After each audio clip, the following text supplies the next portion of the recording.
एक हमारे वृंदावन की सत्य कथा है। एक महात्मा जी थे, अनेक उनके शिष्य थे। महात्मा जी बड़े भाव से भगवान की सेवा में तल्लीन रहते, तो उनके अनेक शिष्य महाराज, और एक शिष्य बिल्कुल भोला था, बिल्कुल भोला। बस वो केवल दो ही काम करता महाराज, गाय चराता और केवल खाता, दो ही कार्य थे उसके। तो लोगों ने कहा कि भाई ये जो है पूरे आश्रम इतने सारे लोग हैं, इतने सारे शिष्य हैं गुरुदेव के, लेकिन ये बड़ा भोला है, ये इस पे कुछ आता ही नहीं है, ना भक्ति जानता है, ना कीर्तन, ना भजन, कुछ नहीं जानता है। शाम को रोज गुरुदेव सत्संग किया करते थे, तो जितने भी बुद्धिमान शिष्य थे वो आगे आगे बैठ जाते थे, और वो भोला जो भगत था ना, वो सबसे पीछे बैठता था, एकदम पीछे। लेकिन और शिष्यों में उस भोले भगत में केवल एक ही अंतर था, जो बुद्धिमान थे वो समझते थे हाँ ये कथा सुना रहे गुरुजी, लेकिन जो भोला भगत था वो ये समझता था कि गुरुजी जो सुना रहे, भगवान की जो भी लीला सुना रहे, ये लीला आज भी वृंदावन में हो रही है, ऐसा वो मानता था, ऐसा वो समझता था। तो ज्यादा उस पर ध्यान नहीं दिया। लोग उससे भोला कहते, कोई उससे भोंदू भगत भी कहते। भोंदू आप समझे, भाव से कहिएगा राधे राधे। तो कहते वो बिल्कुल पीछे पीछे बैठता। लोगों ने समझा भाई इसकी समझ में कुछ आता नहीं है, एकदम पीछे पीछे बैठता है। गुरुजी इतने सुंदर प्रवचन सुनाते हैं, गीता पे ज्ञान देते हैं, पुराणों की कथा सुनाते हैं, वेदों की बात बताते हैं, और इसकी समझ में कुछ आता नहीं, पीछे पीछे बैठा रहता है। एक दिन महाराज गुरुजी अपनी कथा में बता रहे थे कि भाई देखो हमारे कन्हैया आज भी वृंदावन के पास में जो भांडीर वन है, उस भांडीर वन में आज भी श्री कृष्ण गाय चराने को आते हैं। आज भी भगवान गाय चराने को आते हैं, गुरुजी कथा में सुना रहे। अब महाराज वो भोला भगत बड़े ध्यान से समझतेगा, गुरुजी जो बात बताने वो बिल्कुल सत्य मानता था। उसने कहा भगवान आज भी भांडीर वन में गाय चराने आते, मैं भी तो गैया चराने वहीं जाता हूं, पर मुझे तो भगवान कभी मिले नहीं। तो जब सत्संग पूरा हो गया तो भोला भगत गुरुजी के पास में गया और कहा गुरुजी एक बात बताओ, आप कह रहे थे कि भगवान रोज भांडीर वन में गाय चराने आते हैं, अगर भगवान मिल भी गए तो मैं पहचानूंगा कैसे, कैसे पहचानूंगा? तो गुरुजी ने कहा भाई उनको पहचानने का एक उपाय है, भगवान सुंदर बहुत है। बरहा पीडम नटवर बपो कर्णयो कर्णिकारम बिभ्रदवासां कनककपिश वैजयन्तीं च माला रन्धान वेणो रधर सुधयो पूरयन् गोपवृन्दै वृन्दारण्यं स्वपदरमणं प्राविशत गीत कीर्ति।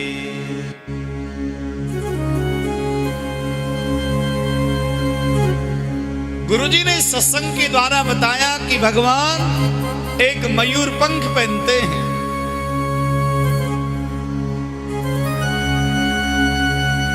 नटवरों में श्रेष्ठ है, एक कान में पुष्प धारण करते हैं, फूल का कुंडल भगवान पहनते हैं, अधरों पे बंसी उनकी विराजमान रहती है, और भगवान जो है एक हाथ में लकुटी रहती है, कांधे पे कारी कमरिया रहती है, और भगवान एक बड़ी सी माला पहन के भगवान रहते हैं।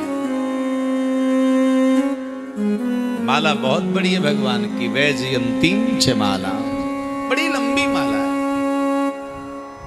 आप किसी मंदिर में दर्शन करने गए हो हमारे वृंदावन बिहारी लाल की, तो मालाएं महाराज गर्दन से लेकर के चरणों तक माला आती है। भगवान इतनी बड़ी माला पहनते हैं। किसी ने कहा कि भाई भगवान इतनी बड़ी माला क्यों पहनते हैं, इस माला का रहस्य क्या है? तो भैया इतनी बड़ी माला यशोदा मैया भगवान को पहनाती हैं। जब भगवान गाय चराने को जाते तो यशोदा मैया फूलों की बड़ी बड़ी माला भगवान को पहनाती, जो भगवान के चरणों तक आती।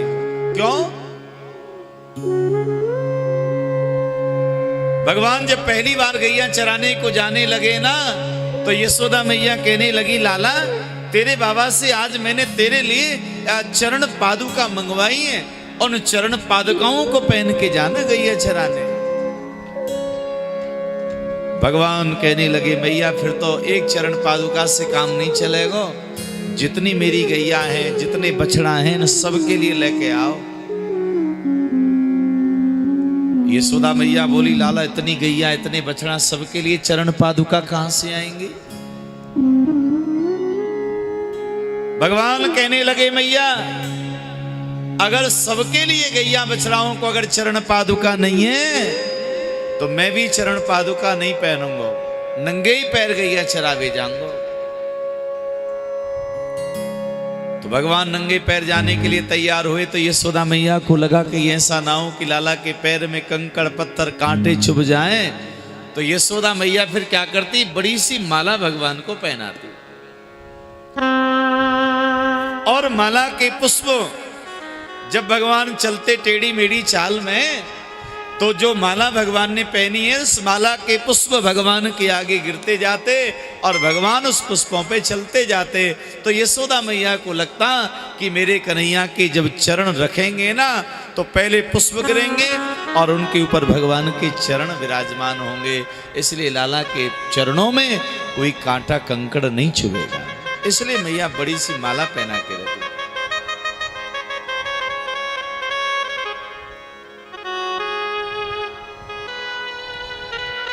तो गुरुजी ने कहा, भगवान सुंदर बहुत है, भगवान का दिव्य माना स्वरूप है, सामला रूप है, कमल जैसी आंखें हैं, बिंबा पर जैसे उष्ट हैं और बिल्कुल कोमलांगी हैं भगवान, ऐसा रूप है प्रभु का। तो गायों के झुंड के पीछे पीछे भगवान दौड़ते रहते हैं। तो भोला भगत ने विचार कर लिया कि भाई आज कुछ भी हो, मैं भांडीर वन में लाला को मैं ढूंढ के ही मानूंगा। गाय चराने को गया, अब तो महाराज वृक्षों के पीछे, लताओं के पीछे दौड़ दौड़ करके जो गुरुजी ने बताया उसी छवि को ढूंढ रहा है महाराज। भैया दोपहर का समय आया, दोपहर के समय में भोजन का समय रहता है, तो वो भोला भगत जो था महाराज एक वस्त्र में रोटी बांध के ले गया था। अब उसका भोजन करने का समय आया, लेकिन भोला भगत कहने लगा कि मैं जब तक लाला का दर्शन नहीं करूंगा, कन्हैया से मिलूंगा नहीं ना, तब तक मैं रोटी खाऊंगा नहीं। महाराज भोजन नहीं किया उसने। अब महाराज जैसे भगवान को ढूंढे, अब गुरुजी तो कथा सुनाई थी उन्होंने गुरुजी ने, लेकिन भोले भगत को लगा कि इस भांडीर वन में आज भी भगवान गाय चराने को आते हैं, यहीं कहीं गाय चरा रहे होंगे। अब तो महाराज भोला भगत जो है वो गया, दौड़ने लगा, रोने लगा और अपने आप को ही कोसने लगा, मुझे लगता है मेरी भक्ति में कोई कमी होगी। अरे जितने गुरुजी के शिष्य हैं ना, सबने तो कन्हैया का दर्शन कर लिया होगा, उसको नहीं पता था कि किसी ने भी दर्शन नहीं किया। उसको लगा कि सबने दर्शन कर लिया होगा, मुझे ही दर्शन नहीं मिला। अब तो रोने लगा, और जैसे वो रोने लगा तो एक महाराज दिव्य सुगंधी आने लगी। सुगंधी आने लगी तो सचेत हो गया। गुरुजी ने बताया था कि भगवान के अंग से बड़ी जोर की चंदन की सुगंधी आती है। एकदम सावधान होकर के बैठ गया, और उसी समय क्या देखा महाराज, गायों का झुंड आ रहा है, और गायों के झुंड के मध्य में जो गुरुजी ने बताया था, मेरे कन्हैया ने देखा कि इस भक्त ने जो सुना था, जो छवि इसने मन में बिठा रखी है, भगवान उसी छवि में उस भोला भगत के सामने प्रकट हो गए। श्री बाल कृष्ण लाल की।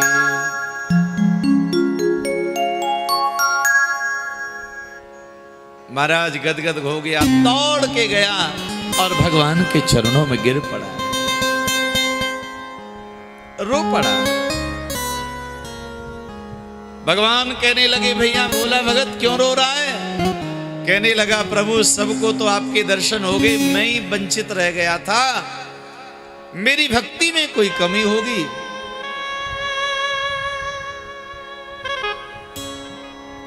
इसलिए महाराज मुझे पहले दर्शन नहीं हुए, आज आपके दर्शन हुए हैं।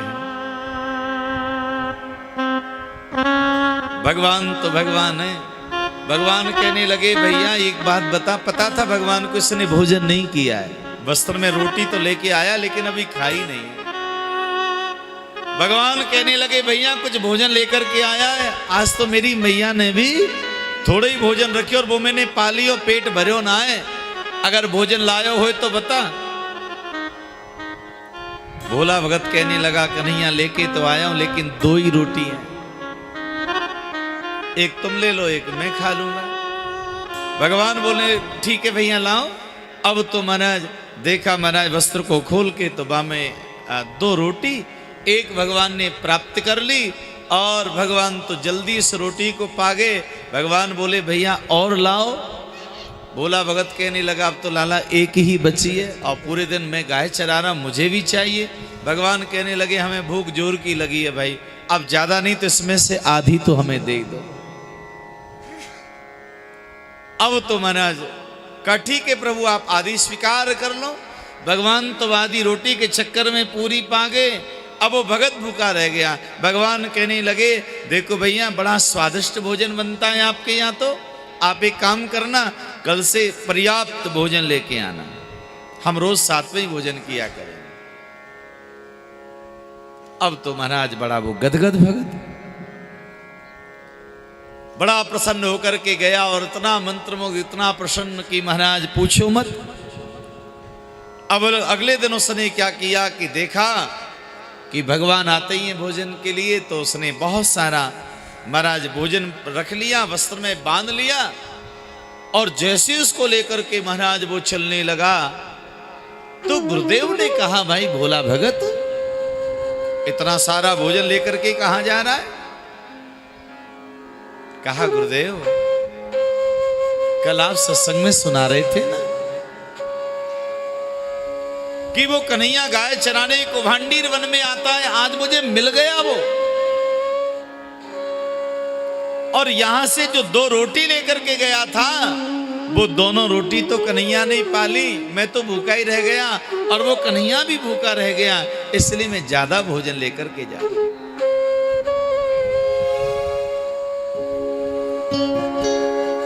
गुरुदेव कहने लगे कि क्या तुमने कन्हैया को देखा? हाँ।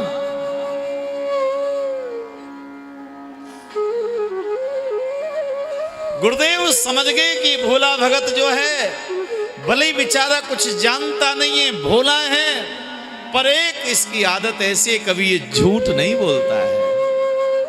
अगर ये कह रहा है कि मैंने कन्हैया को भांडीर वन में देखा है तो जरूर देखा होगा। भैया बताओ भगवान कैसे थे? तो बताया उसने, प्रभु जैसा आप मुझे बता रहे थे। बरहा पीडम नटवर बपुहो कर्णयो कर्णिकारम बिभ्रदवासां कनक कपिस वैजयंती चमाला। जो गुरुजी आपने बताया था बिल्कुल भगवान वैसे ही के वैसे। गुरुजी ने कहा, अच्छा ठीक है, भगवान के चरण कैसे हैं? तब तुम्हारी बात पे हमको विश्वास होगा कि बताओ कैसे। तो बता दिया महाराज कि भगवान के चरणों में वज्र अंकुश के चिन्ह हैं। जब भगवान चलते हैं कहीं पर वज्र का, कहीं पर गदा का, कहीं पर अंकुश का, कहीं पताका का चिन्ह बन जाता है। गुरुदेव समझ गए और कहा मुझे विश्वास हो गया कि तूने कन्हैया को देखा है।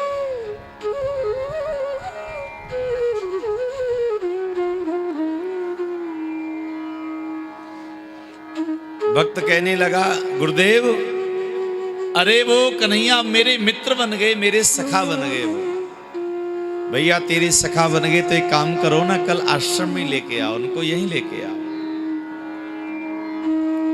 ठीक है। अगले दिन महाराज वो भोला भगत गया और श्री ठाकुर जी को बुलाया, भगवान पधारे। और जैसे ही भगवान जी आए तो पहले तो महाराज भोजन किया, कराया भगवान जी को। और भोला भगत कहने लगा लाला हे सखा अब एक काम करो ना, आज हमारे आश्रम में चलो, गुरुजी ने कही है।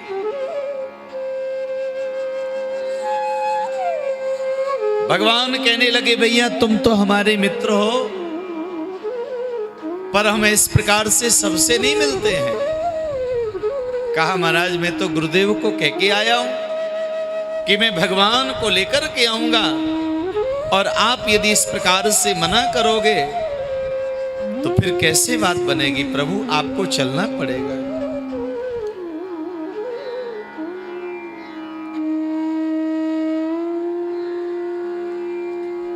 भगवान श्री कृष्ण जी महाराज ने कहा ठीक है, लेकिन भैया मैं पैदल नहीं चलूंगा, मैं थक गया हूं गाय चराते हुए। तो भगत कहने लगा महाराज चिंता ना करो, आप मेरे कंधे पर बैठ जाओ। भगवान उस भोले भगत के कंधे पर बैठ गए और कंधे पर बिठा करके ले गया। और कथा आती है महाराज, आज देखा गुरुदेव ने, गुरुजी विचार करने लगे अरे जिस परमात्मा का भजन करते करते जीवन बीत गया, उस परमात्मा का हमने कभी दर्शन नहीं किया, और जिससे हम भोला और भोंदू मानते थे आज भगवान को कंधे पर बिठा कर के ला रहा है। दौड़ पड़े आज सब महाराज उनके चरणों में गिर पड़े। धन्य है। इस प्रकार से भगवान भाव और प्रेम के वश में है।